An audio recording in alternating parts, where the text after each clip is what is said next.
Saludos, es Erika Fontalvo, directora del diario El Heraldo desde Barranquilla. La alerta temprana estructural 022 de 2023, emitida por la Defensoría del Pueblo, en la que advierte graves riesgos de violaciones a los derechos humanos de habitantes de Barranquilla y su área metropolitana, confirma el incesante goteo de noticias que El Heraldo publica a diario, dando cuenta del alcance de la criminalidad local. La principal conclusión de esta radiografía, la más actualizada que existe sobre una escalada violenta que aún no conoce techo, indica que las constantes disputas o enfrentamientos entre estructuras delincuenciales de crimen organizado y de carácter transnacional por el control territorial, manejo de economías ilícitas o conflictos por tierras, ha dejado expuestos a los residentes de las 5 localidades de la ciudad y de barrios de los municipios de Soledad, Malambo, Galapa y Puerto Colombia a las más espantosas expresiones de la ilegalidad: masacres, asesinatos selectivos, amenazas y extorsiones, casi nada.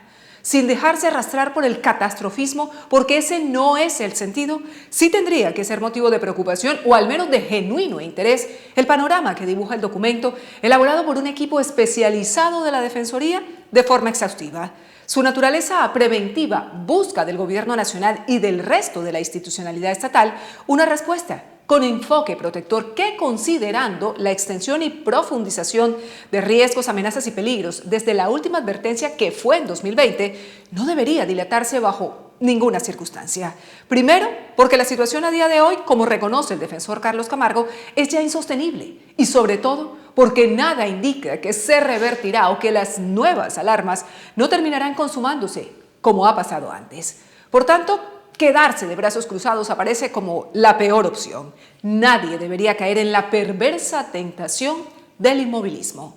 No son pocos los elementos que en el diagnóstico causan estupor y convocan a una acuciante acción conjunta o coordinada entre los ámbitos nacional y local.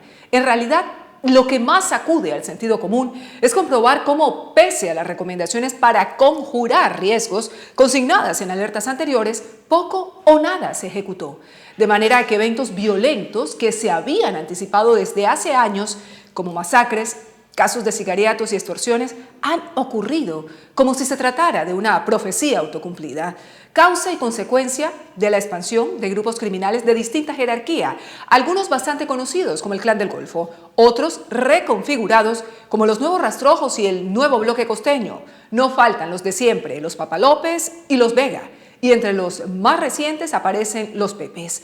A este tenebroso entramado, según la Defensoría, toca sumarle también el Tren de Aragua y los carteles de Sinaloa y los Balcanes. Y estos son los más representativos, porque detrás de ellos hay muchos más. Somos como una torre de Babel, en la que demasiados buscan espacio para sus actividades ilícitas: narcotráfico, extorsiones o trata de personas. Lo hacen a la vista de todos, mediante la imposición de mecanismos violentos de control social y territorial en barrios, como telón de fondo, ajuste de cuentas, homicidios selectivos, masacres, castigos atroces como los desmembramientos, violencias de género, fronteras invisibles, límites urbanos, agresiones contra líderes sociales, comunitarios y defensores de derechos humanos y, claro, el gota a gota. El catálogo de la barbarie es tan extenso como su sed de poder, atraídos por la privilegiada posición geográfica de Barranquilla, que es un corredor estratégico que lo facilita casi todo, con una amplia oferta de bienes y servicios ideal para el lavado de activos. La criminalidad se sostiene en la compleja vulnerabilidad socioeconómica que sacrifica en especial a niños, jóvenes, mujeres pobres y población migrante, caldo de cultivo para la demagogia de la violencia.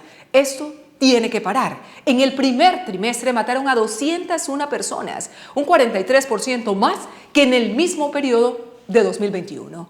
Lo de Soledad y Malambo es alarmante. Indigna saber que en las zonas desbordadas por los rigores de la violencia y la conflictividad social, la gente sobrevive de milagro y se pregunta: ¿hasta cuándo? La seguridad no puede seguir siendo el talón de Aquiles de Barranquilla y su área metropolitana, donde medidas de tipo policivo y militarista no resolverán por sí solas su permacrisis. Tampoco las que promueven justicia con mano propia. Acciones efectistas de corto plazo para colgarse una medalla, mucho menos. Son más bien otro modo de ineficiencia institucional, como la negación o el desconocimiento de la realidad. Esta alerta ofrece una oportunidad para actuar con racionalidad. Así que no la dejemos pasar. La vida de quién sabe cuántas personas depende de ello. Desde El Heraldo, seguimos en contacto.